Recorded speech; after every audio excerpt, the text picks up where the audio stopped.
الحمد لله وكفى وسلام على عباده الذين اصطفى أما بعد فأعوذ بالله من الشيطان الرجيم بسم الله الرحمن الرحيم ومن أظلم ممن منع مساجد الله أن يذكر فيها اسمه وسعى في خرابها أولئك ما كان لهم أن يدخلوها إلا خائفين صدق اللہ العظیم۔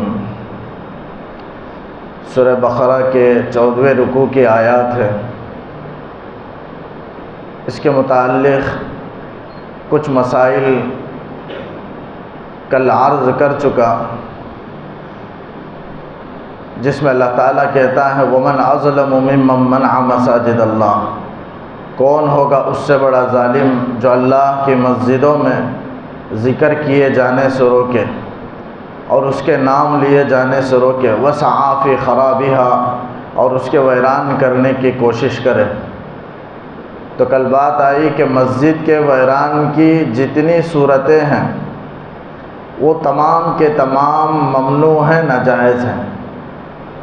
مسجد کے ویران ہونے کے جتنے بھی اسباب ہیں، کچھ سبب کا ذکر میں نے کل کیا کہ مسجد کے اندر کوئی نماز میں مشغول ہو یا ذکر میں مشغول ہو تو بلند آواز سے قرآن کی تلاوت کرنا اور ذکر کرنا، جس سے نمازی کے نماز میں خلل واقع ہو، یہ بھی اس وعید کے اندر داخل ہے۔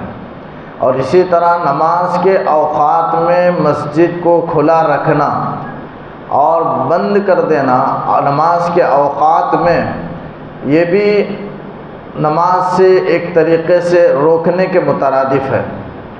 لیکن عموماً نماز کے اوقات میں مسجدیں کھلے رہتی ہیں، لیکن جماعت ہونے کے بعد، سنتیں پڑھنے کے بعد مؤذن بند کر کے چلے جاتے ہیں۔ یہ بھی درست ہے، کیونکہ مسجد کی چیزوں میں چوری کا خوف ہے، اندیشہ ہے، اس لیے بند کر دیا جاتا ہے۔ ورنہ دوسرے علاقوں میں، عرب علاقوں میں، دوسری جگہوں میں جہاں چوری کا کوئی اندیشہ نہیں اور لوگ کثرت سے رہتے ہیں، وہاں مسجدیں ہمیشہ کھلی رہتی ہیں۔ تو یہ ویران کرنے کے جتنے بھی اسباب ہیں، اللہ تعالیٰ نے وعید کے اندر ان کو داخل فرمایا اور کہا کہ وہ ظالم ہیں، چاہے وہ نماز پڑھنے سے روکیں، یہود ہو، نصارہ ہو یا مشرکین ہو جو آپ کو بیت اللہ میں داخل ہو کر عبادت کرنے سے روکے، وہ بھی اس وعید کے اندر داخل ہیں۔ اسی موقع پر یہ آیت نازل ہوئی کہ صلح حدیبیہ میں آپ صلی اللہ علیہ وسلم کو مکے میں آنے سے اور بیت اللہ کا طواف کرنے سے انہوں نے روکا، تو اللہ نے آیت نازل فرمائی۔ آگے کہا کہ اولئک ما کان لہم، یہی وہ کہ ان کے لیے مناسب نہیں ہے کہ ان یدخلوها، کہ وہ مسجد میں آئیں، داخل ہوں، الا خائفین، مگر خوف و عظمت کے ساتھ، خوف و عظمت رکھتے ہوئے۔ اس حصے میں، آیت کے اس حصے میں اللہ تعالیٰ یہ بتانا چاہتا ہے کہ مسجد اللہ کا گھر ہے اور پورے احترام کے ساتھ، عظمت کے ساتھ، اللہ کے خوف کے ساتھ مسجد میں داخل ہونا چاہیے۔ اس آیت کے حصے میں 3 باتیں ہیں۔ پہلی بات، کافروں کو مسجد میں داخل ہونا جائز ہے یا نہیں، اس لیے کہ بعض مفسرین نے یہ کہا کہ یہ کافروں کے متعلق ہے کہ اللہ تعالیٰ داخل ہونے سے منع کر رہے ہیں۔ جیسے سورہ توبہ کی بھی آیت ہے، یا ایھا الذین آمنوا انما المشرکون نجس، اے ایمان والو مشرک نجس ہیں، فلا یقربوا المسجد الحرام بعد عامہم ھذا۔ نجس سے مطلب ظاہری نجاست مراد نہیں بلکہ باطنی نجاست، یعنی ان کے عقائد غلط ہیں، یہ مطلب ہے نجس کا۔ نجس ناپاک ہونے کا یہ مطلب نہیں کہ ان کا بدن ناپاک ہے۔ بعض مفسرین نے یہ مراد لیا ہے کہ ظاہری اعتبار سے بھی وہ ناپاک ہیں، اس لیے کہ شریعت میں پاکی کے جو طریقے ہیں وہ طریقے وہ اختیار نہیں کرتے پاکی کے، اس لیے وہ نجس شمار شریعت نے کی ہے، لہذا وہ مسجد میں نہیں آ سکتے۔ لیکن اکثر مفسرین نے فرمایا کہ اس سے عقائد مراد ہے، عقائد کی نجاست مراد ہے کہ ان کے عقائد غلط ہیں، کفر و شرک کے عقائد ہیں، اس کو نجس کر کے کہا۔ ورنہ مشرک لیکن آیت کی وجہ سے مسجد حرام میں اب 9 سن ہجری کے بعد آپ نے اعلان کر دیا، 8 کو مکہ فتح ہوا، 9 میں آپ نے اعلان کر دیا، اس کے بعد مسجد حرام میں کوئی کافر داخل نہیں ہو سکتا۔ فلا یقرب المسجد الحرام بعد عامہم ھذا، 10ویں پارے کی آیت ہے کہ اس سال کے بعد کوئی مسجد حرام کے قریب بھی نہیں آئے گا کوئی مشرک، کوئی کافر۔ اب یہی وجہ ہے کہ مکے میں مسجد حرام میں کوئی کافر داخل نہیں ہو سکتا قیامت تک، اور مدینے میں بھی مسجد نبوی میں بعض نے حرام سے مراد محترم مسجد قرار دیا ہے، مسجد حرام سے، اور محترم مسجد 3 ہیں، ویسے پورے مساجد محترم ہیں، لیکن جن کا تمام مساجد میں سب سے بڑھ کر مقام ہے، جن میں نماز پڑھنے کا ثواب بہت زیادہ ہے، وہ محترم 3 مسجدیں ہیں، مسجد حرام ہے، مسجد اقصیٰ ہے، مسجد نبوی ہے، مسجد نبوی، مسجد اقصیٰ ہے، یہ 3 ہیں۔ تو یہ 3 میں کبھی بھی کافر داخل نہیں ہو سکتے وہاں۔ تو فلا یقرب المسجد الحرام بعد عامہم ھذا، اس آپ نے اعلان کر دیا۔ اب بعض مفسرین نے لکھا ہے کہ حدود حرم مراد ہے، پورے حرم تک کوئی کافر داخل نہیں ہو سکتا، حرم سے پہلے تک آ سکتا ہے، لیکن جہاں سے حرم شروع ہو جائے، حرم کی جگہ ہیں، ہل ہے، حرم ہے، تو حرم کی جگہ جہاں سے شروع ہوتا ہے وہاں اندر کافر نہیں آ سکتا ہے، چونکہ آپ صلی اللہ علیہ وسلم قرآن میں اللہ نے صاف اعلان کر دیا کہ فلا یقرب المسجد الحرام بعد۔ لیکن عام مسجدوں میں امام ابو حنیفہ رحمۃ اللہ علیہ کا مسلک یہ ہے کہ تمام مسجد میں کافر آ سکتے ہیں، جیسے ثمامہ ایک صحابی ہیں جو اسلام لانے سے پہلے آپ صلی اللہ علیہ وسلم ان کو مسجد نبوی میں باندھ کر رکھے تھے، حالانکہ ابھی اسلام قبول نہیں کیا تھا۔ اگر مسجد میں آنا منع ہوتا تو آپ صلی اللہ علیہ وسلم مسجد نبوی میں لا کر ان کو کیوں باندھتے؟ تو امام ابو حنیفہ رحمۃ اللہ علیہ الا خائفین، اللہ نے کہا، اس سے رکھ کر کے مسئلہ نکالا امام ابو حنیفہ رحمۃ اللہ علیہ نے، اور فرمایا کہ اگر کافر مسجد کا احترام کرتا ہے اور خوف اور عظمت کے ساتھ آتا ہے تو پھر آنے کی اجازت ہے، کافر بھی مسجد میں داخل ہو سکتے ہیں۔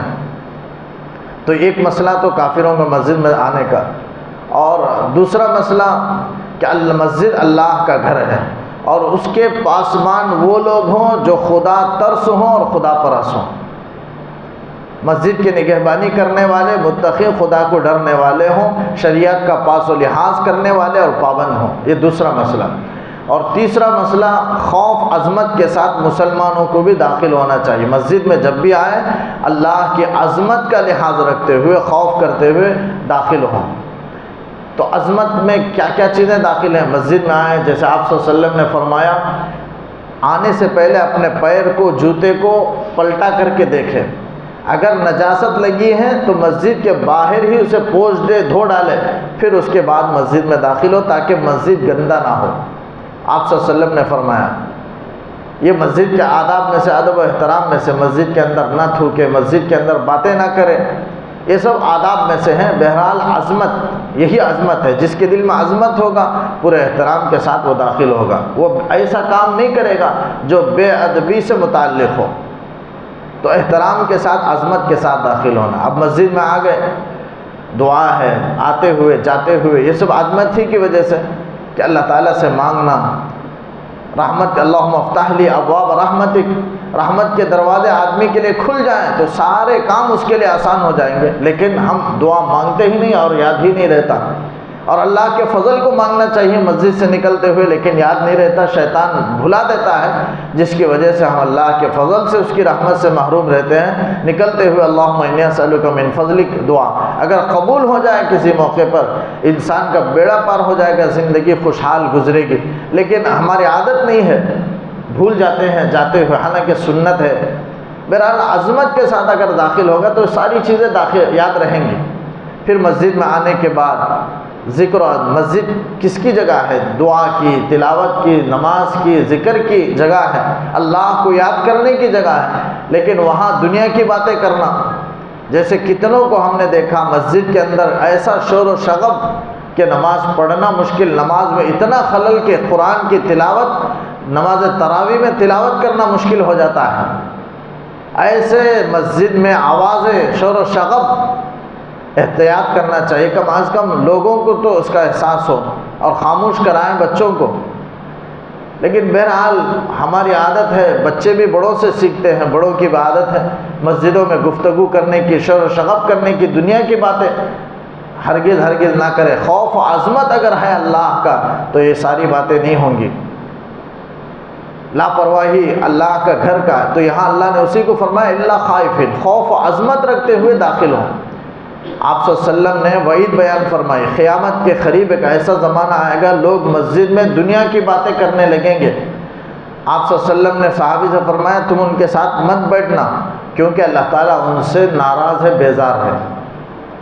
اور ایک حدیث میں اللہ کے رسول صلی اللہ علیہ وسلم نے فرمایا مسجد میں دنیا کی باتیں کرنا یہ نیکیوں کو ایسے کھا جاتا ہے جیسے آگ لکڑی کو کھا جاتی ہے، لکڑی کو کھا کر کے جلا دیتی، ختم کر دیتی ہے آگ، اس طرح مسجد میں باتیں کرنا نیکیوں کو ختم کر کے، جبکہ احساس ہی نہیں ہوتا، آوازیں چلانا، شور و شغب کرنا، اور عام جیسے باہر ہم گفتگو کرتے ہیں اس طرح مسجد کے اندر گفتگو کرنا یہ نیکیوں کو ختم کر کے رکھ دیتا ہے۔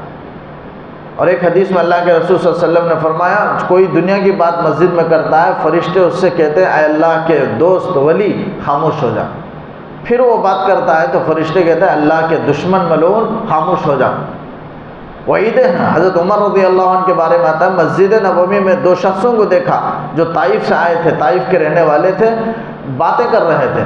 حضرت عمر بلا کر کہے کہ اگر تم مدینے کے ہوتے، ہمارے شہر کے تم نہیں، اگر مدینے کے رہتے تو میں ضرور تمہیں سزا دیتا، گوشمالی کرتا، کان موڑتا۔ تو بہرحال وعیدیں ہیں، مساجد اللہ کا گھر ہے، احترام کی جگہ ہے، دنیا کی باتیں کرنا یہ اللہ کے غضب کو اور غصے کو دعوت دینا ہے۔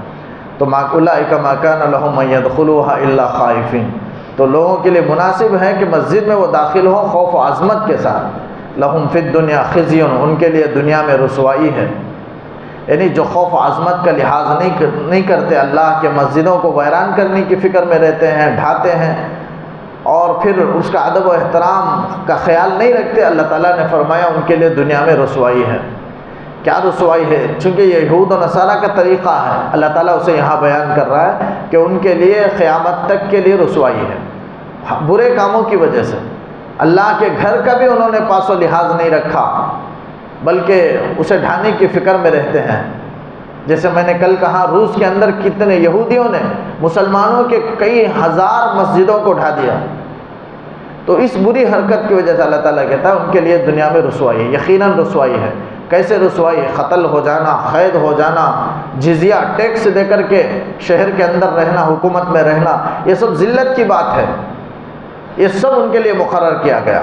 بعض کو قتل کر دیا گیا آپ کے زمانے میں، اور بعض کو قید کر کے قیدی بنا لیا گیا، اور بعض کو جزیہ ٹیکس دے، اسلامی حکومت میں کافر کو اگر رہنا ہے تو ٹیکس ادا کرنا پڑے گا، یہ جزیہ ہے، حضرت عمر نے متعین فرمایا تھا، اور یہ اسلامی حکم ہے جزیہ کا ادا کرنا ذمیوں کے لیے، یعنی دارالاسلام میں جو کافر رہتا ہے جسے ذمی کہتے ہیں اس کو ٹیکس ادا کرنا ضروری ہے، یہ بھی ایک ذلت کی بات ہے۔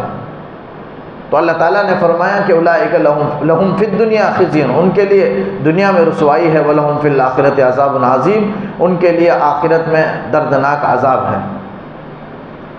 جنگ کے اندر کسی کو قید کر لیا جائے تو اسے غلام باندی بنا لیا جاتا تھا، وہی قیدی سے مراد وہی کہ جنگ ہو مسلمان اور یہودیوں کے درمیان، مسلمان اور مشرکوں کے درمیان، پھر ان میں جو مرد عورت میں جو قید ہو جائیں ان کو مسلمان غلام باندی بنا لیتے تھے۔ غلام باندیوں کا سلسلہ ویسے ہی شروع ہوا، پھر اس کے بعد وہ سلسلہ بند ہو گیا۔ لیکن مسلمان آپس میں اگر لڑ لیں، ان کے افراد اگر قید ہو جائیں تو مرد کو غلام اور عورتوں کو باندی نہیں بنایا جائے گا۔ یہ حضرت علی نے ایجاد یہ طریقہ متعین کیا ہے، اس لیے کہ مسلمانوں کے درمیان ایک مرتبہ لڑائی ہوئی جس میں ایک جماعت میں حضرت عائشہ بھی تھی، اور وہ جماعت کو شکست مل گئی، ہار ملی۔ اب حضرت عائشہ بھی اس میں قیدیوں میں ہیں، تو حضرت علی کھڑے ہو کر مسلمانوں میں خطبہ دیا کہ دو جنگیں ہوں اور قیدی بنا لے تو اسے غلام باندی، اگر مسلمان اگر لڑ لے تو غلام باندی نہیں بنایا جائے گا، اس لیے کہ تم میں کون ہے جو اپنی ماں کو، حضرت عائشہ ام المومنین ہیں، تمام مومنوں کی ماں ہے، روحانی ماں، تو ام المومنین اپنی ماں کو کوئی باندی بنائے کون پسند کرتا ہے؟ لہذا حضرت عائشہ بھی قیدیوں میں ہیں، اس لیے مسلمان لڑ لے تو پھر مرد و عورت کو قیدی کو غلام باندی نہیں بنائے جائیں گے۔ یہ صرف مسلمان اور کافر کے درمیان یہ اصول ہے، مسلمان اور مسلمان کے درمیان یہ اصول نہیں ہے۔ حضرت علی رضی اللہ عنہ نے مقرر فرمایا، یہ متعین فرمایا۔ تو یہ سب ذلت ہے اللہ تعالیٰ دنیا میں ان کے لیے جو اللہ کے احکامات کا پاس و لحاظ نہ کریں۔ پھر آگے فرمایا ان کے لیے آخرت میں دردناک عذاب ہے۔ وَلِلَّهِ الْمَشْرِقُ وَالْمَغْرِبُ فَأَيْنَمَا تُوَلُّوا فَثَمَّ وَجْهُ اللَّهِ إِنَّ اللَّهَ وَاسِعٌ عَلِيمٌ۔ یہ آیت اس وقت نازل ہوئی جبکہ مشرکین نے، یہودیوں نے اعتراض کیا کہ آپ صلی اللہ علیہ وسلم اور مسلمان کا ایک قبلہ نہیں ہے بلکہ ان کا قبلہ بدلتا رہتا ہے۔ اب تک مسجد حرام تھا، اب بیت المقدس کی طرف وہ رخ کرنے لگے، یا بیت المقدس تھا اسے چھوڑ کر کے مسجد حرام کی طرف رخ کرنے لگے۔ ان کا ایک قبلہ نہیں ہے۔ اور دوسری بات، بعض مفسرین نے کہا کہ نفل نماز سواری پر پڑھنے کی ان کے یہاں اجازت ہے جدھر بھی ہو، یعنی کبھی وہ نماز میں بیت اللہ کا رخ کرتے ہیں اور بعض نمازوں میں وہ کسی طرف بھی رخ نہیں کرتے بلکہ جہاں سواری جس طرف بھی جائے اس طرف نماز پڑھنے کو آپ صلی اللہ علیہ وسلم جائز قرار دیتے ہیں۔ یہ کیسا مذہب ہے؟ اس طرح اعتراض کرنے لگے، یہ ان کا کیا طریقہ ہے؟ تو اللہ نے آیت نازل فرمائی کہ وَلِلَّهِ الْمَشْرِقُ وَالْمَغْرِبُ، اللہ ہی کے لیے مشرق بھی ہے مغرب بھی ہے، یعنی دنیا کے یہ دو کونے ہیں، یعنی مطلب یہ کہ پورے کونے کونے تک اللہ ساری زمین کا مالک ہے، تنہا مالک ہے، اور جیسے چاہے اللہ تعالیٰ حکم نازل کر سکتا ہے۔ لہذا تم مشرق کی طرف رخ کر کے نماز پڑھو یا مغرب کی طرف رخ کر کے نماز پڑھو یا شمال کی طرف یا جنوب کی طرف، جس طرف بھی تم رخ کر کے نماز پڑھو، اللہ تعالیٰ تمام طرف ہے، اللہ تعالیٰ کی توجہ تمام طرف ہے، اللہ کی ذات پورے عالم کو محیط ہے۔ ایسا نہیں ہے کہ اللہ تعالیٰ کسی خاص جگہ تک اس کی ذات محدود ہے، کعبے کی جگہ تک یا مسجد بیت المقدس کی جگہ تک اللہ کی ذات محدود ہے، ایسا ہرگز نہیں۔ اللہ مکانوں سے پاک ہے، اللہ کے لیے مکان کی ضرورت نہیں ہے، کسی چیز کی ضرورت نہیں، تو اللہ تعالیٰ کی تجلی ہر جگہ ہے۔ تو آدمی جدھر بھی رخ کر کے نماز پڑھے ہو نماز ہو جائے گی، لیکن مسلمانوں میں استقبال قبلہ تو فرض ہے، اس سے یہ نہ سمجھے جدھر چاہے رخ کر لیں، بلکہ نماز میں قبلے کی طرف، ہمارے ملک کے اندر قبلہ مغرب کی طرف ہے، لہذا مغرب کے جانب میں رخ کرنا ہمارے لیے فرض ہے، استقبال قبلہ فرض ہے۔ لیکن یہاں آیت کا مطلب کیا ہے عرض کرتا ہوں۔ تو بہرحال مسلمانوں کو ایک طرف رخ کرنے کا کیوں حکم دیا گیا؟ مسلمانوں میں اتحاد پیدا کرانے کے لیے، اجتماعی شان پیدا کرانے کے لیے ایک جانب میں رخ کرنے کو ضروری قرار دیا گیا۔ ورنہ اگر کسی کو قبلہ معلوم نہ ہو تو مسئلہ یہ ہے کہ غور و فکر کرے، قبلہ کدھر ہو سکتا ہے، سورج کدھر ڈوب رہا ہے، جدھر ڈوبے ادھر ہی قبلہ ہے، ہمارے علاقے میں کدھر سے طلوع ہوتا، اس طرح غور و فکر کر کے ایک جہت متعین کر لے، پھر نماز پڑھ لے۔ بعد میں غلط بھی اگر ہو تو بھی نماز ہو جائے گی، اس لیے کہ اللہ تعالیٰ ہر طرف ہے۔ وَلِلَّهِ الْمَشْرِقُ وَالْمَغْرِبُ، مشرق بھی اللہ ہی کے لیے ہے، مغرب بھی اللہ ہی کے لیے، ہر سمت اللہ، ہر سمت کی جانب اللہ کی توجہ ہے، اللہ کی ذات ہے، اللہ کی تجلی ہے۔ یہ خاص یہ نہیں ہے کہ وہ کعبۃ اللہ تک اللہ کی ذات محدود ہے، نعوذ باللہ، ایسا نہیں۔ ہم کعبۃ اللہ کی پرستش نہیں کرتے ہیں، وہ ایک پتھر ہے، وہ ایک چار کونی کا ایک دیوار ہے چار طرف کی، ہم اس کی پوجا اور اس کی عبادت نہیں کرتے، بلکہ اس میں اللہ کی تجلی کا نزول ہوتا ہے، اسے ہم سجدہ کرتے ہیں۔ اگر اس عمارت کو ڈھا بھی دیا جائے تو تب بھی ہم اس طرف رخ کر کے نماز پڑھیں گے۔ تو ہم وہ چہار دیواری کو سجدہ نہیں کرتے، اس طرف رخ کرنے کا ارادہ نہیں ہے، اور اسے عبادت نہیں کرتے، اور اس پتھر کی عبادت ہم نہیں کرتے، یہ تو شرک ہو جائے گا۔ حضرت عمر نے کعبے کے پتھر کو دیکھ کر فرمایا کہ انک حجر، تو ایک پتھر ہے، لا تنفع ولا تضر، تو نفع بھی نہیں پہنچا سکتا تو نقصان بھی نہیں پہنچا سکتا، میں تجھے بوسہ دیتا ہوں اس لیے کہ تو جنتی پتھر ہے، اللہ نے تجھے محترم قرار دیا اور اللہ کے رسول صلی اللہ علیہ وسلم نے تجھے بوسہ دیا، میں تجھے بوسہ اللہ کے رسول نے دیا ہے اس لیے میں تجھے بوسہ دے رہا ہوں، ورنہ تیری عظمت نہیں، تیرا احترام نہیں، بلکہ اللہ نے حکم دیا اس لیے میں تیرا احترام کرتا ہوں۔ تو حجر اسود اسے ہم رخ نہیں کرتے، وہ زمین میں پتھر ہے، جنتی پتھر ہے، اسے چھونا باعث فضیلت ہے، باعث ثواب ہے۔ ایسا مطلب نہیں کہ نہ چھوئیں، بلکہ بہت احترام ہے، اس کی قدر احترام دل کے اندر رکھیں۔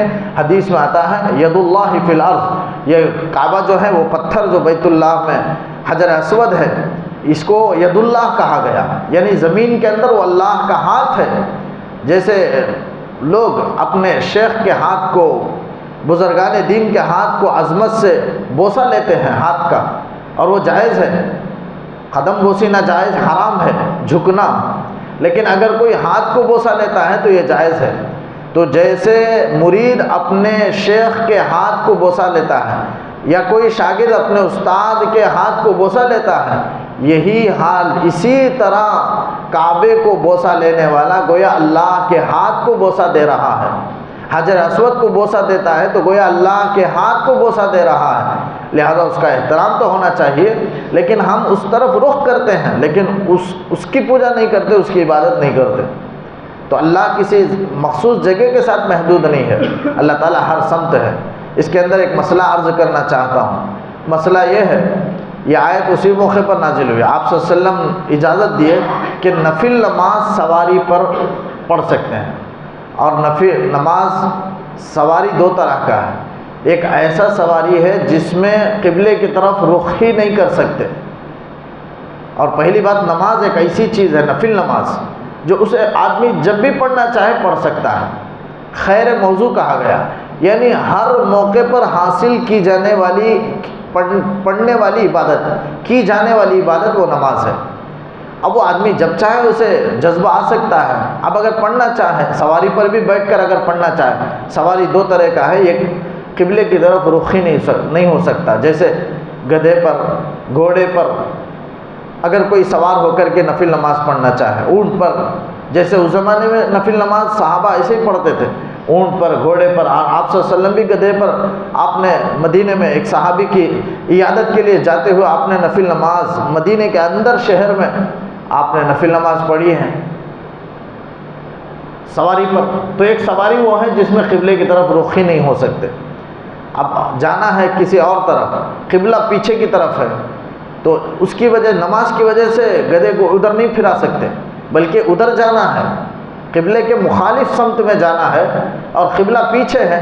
اگر کوئی نفل پڑھنا چاہتا ہے تو پڑھ سکتا ہے، اجازت ہے، قبلہ اگر نہ بھی ہو تب بھی اس کی اجازت ہے، اور صحابہ کرام پڑھتے تھے، چونکہ اللہ کے اسی موقع پر آیت نازل ہوئی وَلِلَّهِ الْمَشْرِقُ وَالْمَغْرِبُ۔ یہ یہودی اعتراض کرتے ہیں کہ قبلہ کی طرف رخ نہیں کرتے نماز میں، یہ نفل نماز میں سواری پر، یہ ان سے کہو کہ مشرق بھی اللہ ہی کی ہے، مغرب بھی اللہ ہی ہے، اللہ ہر طرف ہے، اس کی تجلی ہر طرف ہے، اللہ تعالیٰ کسی جگہ کے ساتھ محدود نہیں ہے، تو یہ حکم ہے۔ لیکن بعض سواری، دوسری قسم کی سواری ایسے ہے جس میں رخ کر سکتے، جیسے ہوائی جہاز ہے، ریل ہے، اس میں اگر سوار ہوتے ہوئے اگر کوئی نماز پڑھنا چاہے نفل نماز تو پڑھ سکتا ہے، لیکن قبلے کی طرف رخ کرنا ضروری ہے، اس لیے کہ ہم اس میں قبلے کی طرف رخ کر سکتے ہیں، بہت ضروری ہے۔ اگر ریل، ہوائی جہاز کا رخ پلٹ جائے قبلے سے تو اپنی نماز میں اپنے رخ کو قبلے کی طرف پھیر لے، بدل لے، لیکن بعض نے لکھا ہے کہ اگر نہیں بدل سکتا ہے تو ویسے ہی نماز پوری کر لے تو نماز ہو جائے گی۔ یہ نفل نماز کے سلسلے میں مسئلہ ہے جو میں نے عرض کی ہے۔ تو وَلِلَّهِ الْمَشْرِقُ وَالْمَغْرِبُ، اللہ ہی کے لیے مشرق بھی مغرب بھی، فَأَيْنَمَا تُوَلُّوا فَثَمَّ وَجْهُ اللَّهِ، جس طرف بھی تم پھیر لو رخ ادھر اللہ کی ذات ہے، اللہ کی توجہ ہے، اس کی تجلی ہے۔ ان اللہ واسع، اللہ تعالیٰ بہت وسعت والا ہے، وسعت دینے والا ہے، علیم، اور اپنے مخلوق کی تدبیر کو جاننے والا ہے۔ وقالوا اتخذ اللہ ولدا سبحانہ، یہاں آیتوں میں ایک ایک حکم کو اللہ تعالیٰ الگ الگ بیان کر رہا ہے۔ یہ یہودیوں کے جو برے صفات ہیں ان کو اللہ تعالیٰ شمار کر رہا ہے، ایک مسجد کی بے احترامی کرنا، اور دوسرا یہ کہ قبلے پر اعتراض کرنا، اور تیسری بات اللہ کے لیے بیٹے کو، اولاد کو ٹھہرانا، اس کا ذکر اللہ نے اس آیت میں کیا کہ وقالوا اتخذ اللہ ولدا سبحانہ۔ یہ یہودی، مشرک، کافر، نصارہ کہتے ہیں کہ اللہ نے اولاد کو اپنایا ہے، بیٹا بنایا ہے، اللہ تعالیٰ کہتا ہے سبحانہ، اللہ کی ذات اس سے پاک ہے۔ اللہ کے لیے بیٹے کی نہ ضرورت ہے، نہ بیٹی کی ضرورت ہے، اولاد کی کوئی ضرورت نہیں۔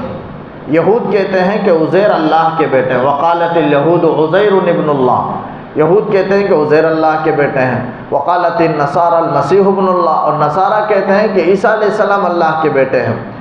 اور یہ مشرک مکے کے کافر یہ کہتے ہیں کہ الملائکۃ بنات اللہ، فرشتے اللہ کی بیٹیاں ہیں۔ تو اس طرح بیٹی بھی اللہ کے لیے بنا دیا، بیٹا بھی بنا دیا۔ یہود عزیر کو بیٹا بنا دیے اور نصارہ عیسیٰ علیہ السلام کو بیٹا بنا دیے۔ اللہ تعالیٰ کہتا ہے سبحانہ، نعوذ باللہ، اللہ کی ذات اس سے پاک ہے۔ اللہ تعالیٰ کے لیے کوئی اولاد نہیں۔ اولاد کی ضرورت کس کو ہوتی ہے؟ جو کمزور ہو، عمر کے پہنچنے کے بعد اولاد ایک سہارا بنے۔ اللہ تعالیٰ تو طاقتور ہے، ساری کمزوریوں سے اللہ پاک، سارے نقائص اور عیوب سے اللہ پاک ہے، تو اللہ اس کے لیے اولاد کی ضرورت نہیں ہے۔ اگر اسے کوئی بھی چیز کام کرنا، اولاد مدد کے لیے ہوتی ہے، لیکن اللہ کے لیے کوئی کسی کی مدد کی ضرورت نہیں، وہ تنہا کافی ہے۔ ایسے طاقتوں کا مالک ہے کہ آسمان و زمین کو اللہ نے بنا دیا۔ اسی کو آگے آیت میں اللہ تعالیٰ نے کہا کہ بدیع السماوات والارض، یہ آسمان و زمین کو جب اللہ نے بنا دیا، بغیر نمونے کے بنا دیا۔ انسان کوئی چیز بناتا ہے تو پہلے نمونے کی ضرورت ہوتی ہے، لیکن اللہ بغیر نمونے کے پہلی مرتبہ ہی اللہ نے اتنی طاقت، قوت والا آسمان، مضبوط آسمان، والسماء ذات الحبک، قوت والا آسمان اللہ نے بنایا، مضبوط ہے، تمام مخلوقات میں مضبوط سب سے آسمان ہے، پھر زمین ہے، یہ سب اللہ نے بنا دیا۔ اور تنہا اس کے لیے مدد کے لیے کسی کے وزیر کی، مشیر کی اور کسی کی ضرورت نہیں ہے۔ اور جب کوئی کام وہ کرنا چاہتا ہے تو کن کہتا ہے تو وہ چیز وجود میں آ جاتی ہے۔ جب اتنا آسان مسئلہ ہے، اس کے لیے کسی کی مدد کی ضرورت نہیں ہے، تو پھر اولاد کی کیا ضرورت ہے؟ تو اسی کو اللہ تعالیٰ سمجھا رہا ہے۔ عقلاً بھی اولاد اللہ کے لیے ناممکن ہے اور نقلاً بھی ناممکن ہے۔ اگر اولاد ٹھہرائیں تو ہم جنس ہوگی یا غیر جنس ہوگی؟ یعنی اللہ، ہم مذکر ہیں، مرد ہیں، انسان میں سے ہیں، ہماری اولاد بھی انسان میں سے ہوگی، بالکل اسی ہم جنس ہوگی۔ اسی طرح اگر ہم اللہ کے لیے اولاد ٹھہرائیں گے تو ہم جنس ہوگی یا غیر جنس ہوگی؟ اگر غیر جنس ہے تو پھر عیب ہے۔ اگر انسان میں اگر کوئی جانور کا بچہ پیدا ہو جائے تو یہ عیب ہے۔ اسی طرح اللہ کے لیے اگر غیر جنس پیدا ہو تو عیب ہے، اور اللہ تمام عیب سے پاک ہے۔ اگر ہم جنس پیدا ہو یعنی اسی کے جیسا تو پھر اللہ تعالیٰ کمال میں ناقص رہے گا، نعوذ باللہ۔ حالانکہ اللہ کمال میں کامل ہے۔ جب کامل ہے تو معلوم ہو اللہ کے لیے اولاد ہو ہی نہیں سکتی، اس لیے کہ اولاد ہوگی تو پھر اللہ کے صفات اس کے اندر بھی آئیں گے۔ چونکہ جیسے کہا جاتا ہے کہ پسر نمونہ پدرس، بیٹا باپ کا نمونہ ہے، اس طرح اللہ کی صفات اس کے اندر جائیں گے، تو پھر اللہ تعالیٰ کی صفات میں کمی آئے گی۔ حالانکہ اللہ اپنی صفات میں کامل و مکمل ہے، کوئی کمی نہیں اپنی طاقت و قوت میں، سب صفات میں۔ تو معلوم ہوا اللہ کے لیے اولاد ہو ہی نہیں سکتا، عقلاً بھی نقلاً بھی کسی طرح ممکن ہی نہیں ہے اللہ کے لیے اولاد ہونا، لیکن یہ اولاد ٹھہراتے ہیں۔ فرمایا قالوا اتخذ اللہ ولدا سبحانہ، وہ کہتے ہیں کہ اللہ نے اولاد کو اپنایا ہے، اللہ کی ذات اس سے پاک ہے۔ بل لہ ما فی السماوات والارض، بلکہ اسی کی ملکیت میں ہے جو کچھ آسمانوں میں ہے اور زمینیں میں۔ اللہ تعالیٰ یہاں لہو فرمایا، لہو میں لام ہے، لام ملکیت کے لیے، عربی گرامر کے حساب سے لام ملکیت کے لیے، مطلب یہ ہے کہ ساری چیزیں اللہ کی ملکیت میں ہیں، سب اللہ کے غلام، اللہ مالک ہے، سب اللہ کے غلام ہیں اور اللہ مالک ہے۔ جہاں بھی مالک کی بات آ جائے اور غلام کی بات آ جائے وہ بیٹا نہیں ہو سکتا۔ جو بھی ہمارا بیٹا ہے وہ غلام نہیں بن سکتا، بلکہ وہ تو بیٹا ہے۔ لیکن بیٹے کے اگر نفی کر دیں، غلام ملکیت کو اگر ثابت کر دیں تو اولاد ناممکن ہے، اس لیے کہ ملکیت اور ولادت یعنی بیٹا بیٹی ہونا یا مالک ہونا، یہ دونوں میں خلاف ہے۔ جو ملکیت اگر ہے تو پھر بیٹا ہونا نہیں ہو سکتا ہرگز۔ جب اللہ کہہ دیا کہ بل لہ ما فی السماوات والارض، جو کچھ آسمانوں میں اور زمینوں میں ہے سب کا مالک اللہ ہے، جب مالک اللہ ہے تو ہم سب اس کے غلام ہوئے، ہم میں سے کوئی اس کا بیٹا ہو ہی نہیں سکتا۔ یہ مطلب کل لہ قانتون، سب اسی کے تابعدار و فرمانبردار ہیں، یعنی زمین و آسمان میں جتنی بھی چیزیں ہیں سب کے سب اسی کے تابعدار فرمانبردار ہیں، اپنی اپنی حیثیت سے اپنے اپنے طریقے سے وہ اللہ کی اطاعت پر لگے ہوئے ہیں۔ ہماری اطاعت یہ ہے کہ ہم سجدہ کریں، روزہ رکھیں، یہ ہماری اطاعت ہے، اور سورج کی اللہ کی اطاعت یہ ہے کہ سورج وہ برابر گھومتا رہے، چلتا رہے، وہ اس کی اطاعت ہے۔ تو اپنی اپنی حیثیت سے سب اطاعت میں لگے ہوئے ہیں۔ بدیع السماوات والارض، اللہ تعالیٰ کہتا ہے کہ اللہ کو اولاد کی کیا ضرورت ہے، جبکہ اللہ آسمان و زمین کو بغیر نمونے کے پیدا کرنے والا ہے۔ وہ اتنی بڑی طاقتوں کا مالک ہے، جب کمزوری نہیں ہے تو پھر اولاد کی کیا ضرورت ہے۔ اور اذا قضى امرا، کسی کام کے کرنے کا جب وہ ارادہ کرتا ہے تو فانما یقول له، اس سے کہتا ہے کہ کن ہو جا، تو فیکون، وہ چیز ہو جاتی ہے۔ یعنی اللہ کسی چیز کا ارادہ کرتا ہے تو وہ چیز وجود میں آ جاتی ہے۔ تو پھر کسی چیز کو وجود میں لانے کے لیے بڑے ٹیم کی اور